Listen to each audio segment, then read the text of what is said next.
pengetahuan yang segar yang dikirim ke Timur Tengah. Kalau ditanya negara mana, saya sudah tahu negaranya, tapi mau menyebut gak enak saya. Nah, Indonesia ini sesungguhnya adalah sumber daya alamnya yang luar biasa. Unisma mempersiapkan kualitas sumber daya manusia yang diharapkan mampu memanfaatkan peluang hidupnya untuk mengubah Indonesia dan dunia. Bagaimana caranya? Maka konsep-konsep kami adalah menggunakan konsep-konsep out of the box, keluar dari zona nyaman dalam konsep pendidikan. Jadi kita tidak harus sama dengan perguruan tinggi lain. Kita pun kalau misalnya ada kebijakan dari pemerintah, dari standar-standar yang ada, tetap kita jadikan sebagai dasar pijakan. Tetapi mendevelop pendidikan itu adalah tergantung pada kita. Jangan ikut-ikutan perguruan tinggi lain. Kita harus punya keunikan dan kita harus punya keunggulan sendiri. Maka di Unisma kita siapkan dengan ada kelas profesional. Jadi kelas profesional ini mahasiswa yang punya talent untuk melakukan kajian-kajian keislaman, ya dia menghasilkan buku-buku tentang keislaman. Kalau dia punya talent untuk membuat cerpen, ya menghasilkan buku-buku tentang cerpen. Kalau dia lebih suka untuk membuat atau mengembangkan hidroponik, dia yang membuat kelompok hidroponik. Dia memiliki talent untuk menjadi seorang protokoler, maka membuat kelompok menjadi orang-orang protokoler. Kita wadai semua talent-talent itu. Kalau misalnya dia ingin menjadi seorang yang memiliki jiwa sosial yang tinggi, dia masuk di PMI misalnya begitu. Ini semuanya kita wadai. Ini ada yang disebut dengan kelas-kelas profesional. Dan itu didampingi oleh dosen. Tidak kita lepas. Tapi ada program, harus ada program. Kalau misalnya sosial tadi itu ya, dia harus punya darah binaan. Sehingga hasilnya pun juga jelas. Tapi ini semuanya, Bapak Ibu, kalau misalnya tidak menghasilkan buku, maka menghasilkan jurnal, menghasilkan video. Jadi ada video, menghasilkan opini di media massa. Maka sekarang mahasiswa kami ini harus banyak juga menulis, melihat situasi dan kondisi sehingga dibuat opini. Ini kelas-kelas profesional yang disampaikan. Jadi mereka tidak hanya kuliah di dalam kelas, hanya menerima materi dari dosen, tetapi mereka sekarang sudah mulai keluar dari kelas itu karena 40% kuliah itu di dalam kampus, yang 60% itu di luar kampus. Ini bahasa Unisma sekarang. Maka tadi saya katakan bahwa tujuan kami adalah mahasiswa kami keluar dari kampus mengubah Indonesia dan mengubah dunia. Maka sekarang mahasiswa kami yang belum lulus saja, dia sudah bisa membuat bom. Belum lulus ini, dia sudah di sebuah perusahaan multinasional yang mensupport terhadap pesawat Sukhoi di Rusia sana. Jadi kemudian banyak sekali mahasiswa-mahasiswa kami yang sedang melakukan magang di perusahaan-perusahaan nasional multinasional, belum lulus sudah direkrut. Tetapi saya wajibkan tetap dia untuk meluluskan, karena itu bisa kami kasih rekognisi. Jadi dia tetap berada di perusahaan situ, tapi dia mendapatkan rekognisi sama dengan mata kuliah yang diambil tadi itu, dia tetap akan lulus. Jadi, tetapi mereka juga harus tetap membuat jurnal-jurnal dan membuat laporan-laporan akademiknya tetap harus ada walaupun dia bekerja di situ. Jadi bagi kami konsep kurikulum kami adalah adaptif. Jadi tidak kaku, tidak. Maka kemarin kami melakukan perombakan kurikulum besar-besaran yang kami lakukan. Jadi bukan rekonstruksi, perombak, gitu ya, perombak. Itu contoh. Ada rumah kreatif mahasiswa, nggak ada rumahnya gitu ya. Tapi justru mahasiswa kami ini menciptakan laboratorium baru. Dari mana duitnya Pak? Unisma mempersiapkan dana kurang lebih sekitar 2,5 sampai 3 miliar tiap tahun untuk membuat rumah kreatif mahasiswa. Satu proposal itu 3 orang, tapi kompetitif. Dana sekian itu kompetitif. Mahasiswa kita ini 16.000 soalnya. Tidak mungkin kemudian tanpa seleksinya ketat dan didampingi oleh dosen. Saya memberikan contoh begini. Contoh yang diangkat itu misalnya tentang stunting misalnya saja ya. Tentang stunting. Ini bukan sekedar dia melakukan riset, tetapi dia memberikan pelayanan terhadap masyarakat. Jadi ini R&D, Research and Development, pelayanan pada masyarakat. Dia bisa kerjasama dengan dinas kesehatan. Suatu saat nanti, karena 2 tahun dia harus mandiri. 2 tahun kita berikan support dana. Kalau misalnya 2 tahun ya berarti 20 juta. Setelah itu, karena dia sudah mendampingi pasien, mendampingi masyarakat, dia kerjasama dengan dinas kesehatan dan lain sebagainya, maka dia sudah mendapatkan masukan, sehingga dia tetap bisa berjalan.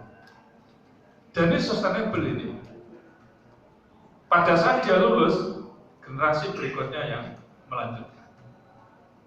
Karena ini sudah ada kelompok-kelompok, jadi kelompok-kelompok belajar begitu. Dan dia melibatkan adik-adik kelasnya pada saat melakukan pendampingan seperti itu. Itu contoh. Maka laboratorium di Unisma ini tidak dibuat semata-mata oleh pimpinan, kecuali laboratorium dasar, misalnya saja yang terkait dengan lab biologi, kimia, fisika itu memang kita siapkan. Tapi kalau yang sosial itu dibuat sendiri oleh mahasiswa, maka ini akan sangat membantu terhadap program studi untuk menciptakan laboratorium untuk memberikan bekal kepada mahasiswa keluar dari kampus. Dia tidak lagi menjadi anak yang manja, tetapi mereka sudah sejak awal memiliki daya juang yang tinggi untuk bisa memberikan pelayanan pada masyarakat. Dan ini tidak lepas dari jiwa entrepreneur yang kita bangun. Maka muncul yang disebut dengan program entrepreneur generasi emas. Sekarang sudah muncul lagi program entrepreneur generasi emas. Ini kira-kira juga tidak ada di perguruan tinggi lain itu. Jadi, tapi kita seleksi mahasiswa yang memiliki kriteria tertentu yang kami rekrut karena kami yang membiayai. Pada akhirnya nanti dia lulus, dia sudah harus punya usaha. Startup baru yang kita munculkan di kampus kita ini. Maka tidak heran kalau ada di antara alumni Unisma belum sampai 15 tahun asetnya sudah mencapai 750 miliar lebih. Itu sudah ada. Jadi yang itu sekarang menjadi model lah. Pokoknya kalau ingin cepat kaya, jangan jadi PNS. Itu aja menurut saya. Jadi seorang pengusaha. Maka Rektor Unisma selalu mendoakan pada mahasiswanya adalah kamu nanti keluar menjadi seorang cendekiawan, ilmuwan, tapi bermoral, dan harus dicatat kamu jadi orang kaya. Itu. Jadi orang kaya. Itu doa kami dan itu target kami. Karena apa? Konsep entrepreneur di kampus ini kita kembangkan, kita galakkan. Bahkan sudah kita banyak fasilitasi, sekarang produk-produk sudah mulai muncul. Ada sari minuman ya, sari minuman sudah ada. Kemudian yogurt sudah ada. Terus apa lagi? Susu kambing itu sudah ada. Terus di telur asin asap. Kemudian ada lagi yang jamu apa namanya? Dari herbal ya. Yang dari MIPA, kemudian dari farmasi.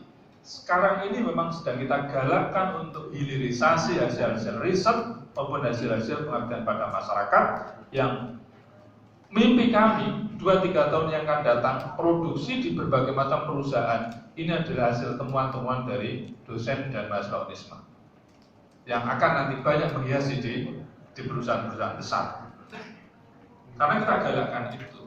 Jadi ada entrepreneur generasi emas karena kami mimpi bahwa 2045 alumni Unisma akan bisa memegang kepemimpinan-kepemimpinan di berbagai daerah bahkan di Indonesia. Ini mimpi kami begitu. Jadi mempersiapkan generasi emas itu. Entrepreneur yang kita wajibkan. Nah, entrepreneur ini ada jenjangnya. Ada mulai dari elementary, ada intermediate, ada advanced. Jadi tidak sekedar kita ini melakukan satu program yang bersifat sporadis, tetapi terprogram betul, dan betul-betul kita seleksi. Nah, yang keempat ada OPOP Academy. OPOP Academy, apa itu? One pesantren, one produk Akademi Unisma. Jadi OPOP Akademi Unisma. Kita kerjasama dengan Gubernur Jawa Timur. Nah, ini baru 2 hari yang lalu kita bicarakan di sini. Seleksi akan dilakukan secara ketat. Dari pondok-pondok pesantren di Jawa Timur, dan nanti akan kuliah apa istilahnya? Semacam kuliah 1 tahun lah ya. Nanti apa ke D1 atau apa lah yang nanti akan kita urus. Target pertama adalah 9 rombel dulu. Ini bagian dari geliat Unisma yang kita akan mempersiapkan santri-santripreneur, pesantrenpreneur, dan sosiopreneur. Ini didrive oleh kampus kita.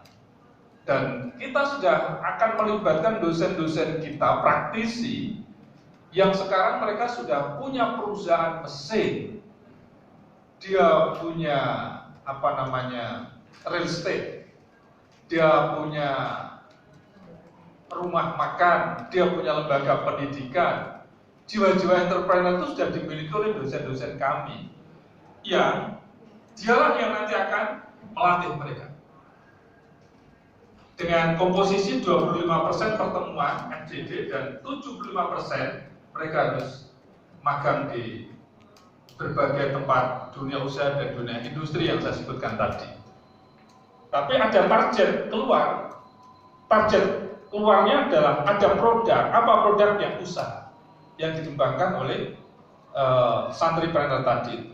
Tapi dia tidak boleh keluar dari pondok pesantren. Dia tetap kembali ke pondok pesantren untuk mengembangkan pesantrennya beserta dengan para kiai. Nah, kiai ini sudah menjanjikan dulu kepada para santri tadi itu, kamu saya kirim untuk mengikuti OPOP Akademi Unisma, tapi setelah itu kamu harus kembali ke pondok pesantren untuk mengembangkan pesantren berbasis pengembangan ekonomi. Jadi ini Unisma ingin berbuat yang lebih untuk mendiseminasi berbagai macam pengembangan usaha di berbagai pesantren ini. Ada lagi tentang rumah budaya dan peradaban. Ini rumah budaya dan peradaban ini masih news. Ini dalam rangka untuk apa? Menggali potensi di masing-masing daerah, karena mahasiswa Unisma ini dari 34 provinsi di Indonesia. Ada budaya dan peradaban apa? Tetapi nanti secara spesifik di daerah mana di situ. Unisma mempersiapkan media teknologi informasinya sebagai pusat informasi, pusat data, dan itu nanti akan disebarluaskan ke masyarakat dunia, bisa diakses melalui Unisma ini. Lalu kita pun juga akan kerjasama dengan daerah-daerah tersebut untuk pengembangan budaya dan peradabannya melalui PAG mereka. Tempatnya di Unisma sini. Lalu mereka melibatkan berbagai macam OPD, tokoh-tokoh masyarakat. Kita menyusun sebuah desain pengembangan budaya dan peradaban di situ, bahkan itu nanti akan menjadi pusat-pusat wisata di daerah-daerah itu. Ini dalam rangka untuk meningkatkan kesejahteraan masyarakat. Nah, ini ada semacam apa? Ada semacam konsep strategisnya adalah, ya semakin Unisma dikenal masyarakat, ya Unisma milik masyarakat. Ketika Unisma sudah milik masyarakat, insya Allah Unisma pun juga akan ikut besar bersama dengan masyarakat. Itu konsep kami, bahwa berbagai macam program yang kami bangun adalah modelnya model Karambol. Kami lepas, tapi kembali lagi ke kami. Ini program Sopo ya, jadi ya, program Sopo. Pokoknya kreativitas, kami selalu mencoba untuk membangun imajinasi, inspirasi, kreativitas, inovasi, produktivitas itu menjadi bagian yang tidak terpisahkan dalam konsep-konsep pengembangan kampus kita. Nah, sekarang kami branding lagi. Kuliah di Unisma rasa kuliah di luar negeri. Kampus ini. Kenapa demikian? Kami melakukan kerjasama dengan 34 negara. 34 negara. Lalu dengan kurang lebih sekitar 187 perguruan tinggi asing. Mahasiswa